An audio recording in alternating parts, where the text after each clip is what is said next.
Tales of the Teenage Mutant Ninja Turtles, issue number 4 from Mirage Comics. So this issue came out January 1988. This one was written and drawn by Jim Lawson. I believe this one takes place while they're still at the farm, but it can kind of be read on its own. So we start off with one of the turtles, and they're about to tell us a story about monsters, and one particular monster. So we see a monster rising out of the swamp, and he's a shambling moss-encrusted mockery of the man he once was. And he comes across this abandoned, dilapidated complex. And we just get a bunch of like Frankenstein-style inner monologue from this creature. Meanwhile, we see the turtles and Casey Jones, and they are outside of the complex, and they think, hey man, this is like a cool place to check out. Let's investigate it. Like, no one ever shows up around here. We have like a huge complex ourselves. So they, jump over the fence and start just checking out this place. And as they're looking around, the monster notices them. And the monster basically is talking to himself about how these aren't like regular teenagers who have come here to drink and smoke. Like, they're up to something. And as he gets a better look, he notices that they look like monsters themselves. And he starts thinking that maybe they're here to replace him. Like they are the monsters who are going to take over his home.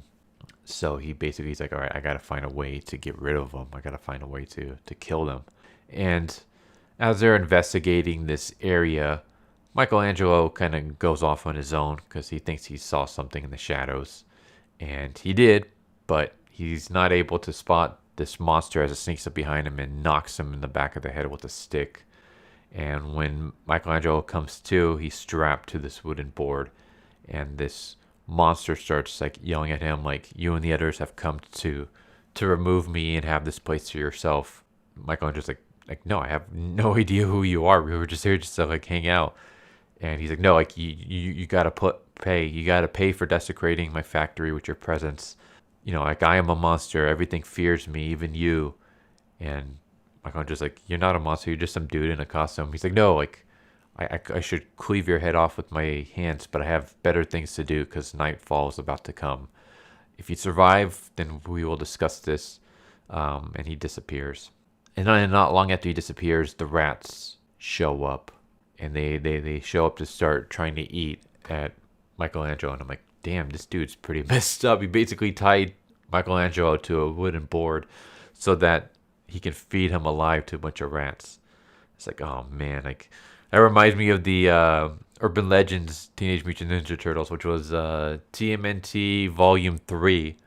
That was supposed to take place after Volume 2, but later it ended up getting retconned and now is considered non-canon, where Donatello gets eaten alive by rats. But yeah, that's like a terrible way to go, being eaten alive by rats. Being eaten alive in general, but like slowly eaten alive, that's like one of the worst ways to go. I'll say like buried alive, being burnt alive, and being eaten alive have got to be like the worst ways. So Michelangelo is able to concentrate on his training. He directs all of his strength to his fists, and he rips out one of the ties that are keeping him bounded to this board. And then he's able to rip himself free. And then he starts beating at these rats and trying to kill them, but there's too many of them. When all of a sudden his turtle bros and Casey Jones show up and they start slaughtering the rats. And then Michelangelo tells the story of, what happened to him, and he sees the monster in the distance. So they chase him down, and they chase him to this weird stone circular complex with no roof and only one way to get in, through a door. And the turtle's like, this is a trap. And they're like, yeah, but like, what else do we gotta do? Like, there's nothing else we can do. We gotta basically just fall into this trap. So they go inside the little complex where the door shut behind them, and this monster is standing on like the ledge, the roof, looking down on them. And he basically tells them like, this is an arena and you are the participants for this event. Anytime when I stumbled upon something either dead or alive from the swamp, I would bring you here and I'll throw it into the pit for the rats to eat, hoping that I could win them over. I'm like, damn, this dude's feeding people to rats. Like, what the hell's wrong with this guy? But yeah, all of a sudden, like, there's like holes in the walls and a bunch of rats show up. and the rats start trying to eat at the turtles and Casey Jones.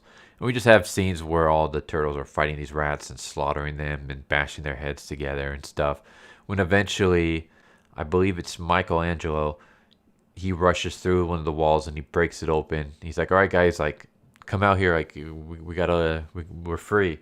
And then they come out, and Leo uses his ninja star and he throws it, and he impales the monster in the chest, and the monster tumbles over and falls into the pit. And Mikey wants to go in and help, but they're like, "No, like, leave him. There's nothing we can do for him. Let's just go." So they leave. And then meanwhile, we cut to the monster, and the monster says, like, "I am the Rat King. Everything fears me. Everything except the rats." And the rats are basically surrounding the Rat King, but they won't eat him. And that's how it ends. So I was like, all right, that was pretty interesting. A bit darker than the previous stuff. I mean, this one literally has like a swamp man kind of creature, a swamp thing, who goes around feeding people to rats and tries to feed one of the turtles alive to rats. So yeah, that was kind of messed up. But yeah, I enjoyed this issue. I feel like that's just becoming like a running theme. It's like, here's me reviewing this issue, and then afterwards I'm like, I enjoyed it. But I mean, it's true. Like, I enjoy pretty much every issue so far. I think there's only been one turtle comic that I've reviewed that I didn't care for, which I've mentioned before. It's the one with April writing in her diary. Even that one's not terrible. It's just, to me personally, it was one of the weaker issues that I've read. But everything else so far has been really good. I've enjoyed them.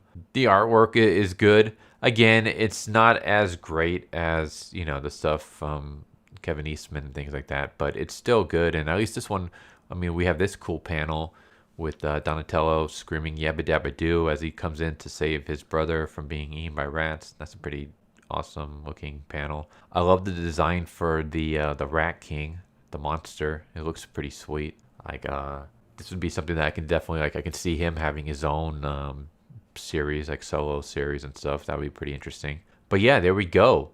There's Tales of the Teenage Mutant Ninja Turtles, issue number 4 from Mirage Comics. Once again, came out January 1988. It was a good one shot. I enjoyed it. I thought it was awesome. It seems to just basically becoming a recurring thing. But I can't complain about that. I can't complain about reading awesome comics, especially awesome Ninja Turtle comics. So yeah, there we go. Hope you guys enjoyed the video, and I hope to see you guys next time. Later. So what'd you guys think of that video? I hope you guys enjoyed. If you guys haven't already, please subscribe, hit that bell for notification, leave a like if you enjoyed the video. And if you didn't enjoy the video, thank you for watching it this far, and I hope the next video is more to your liking. Feel free to check out the playlist that you guys see, and I hope to see you guys next time. Later.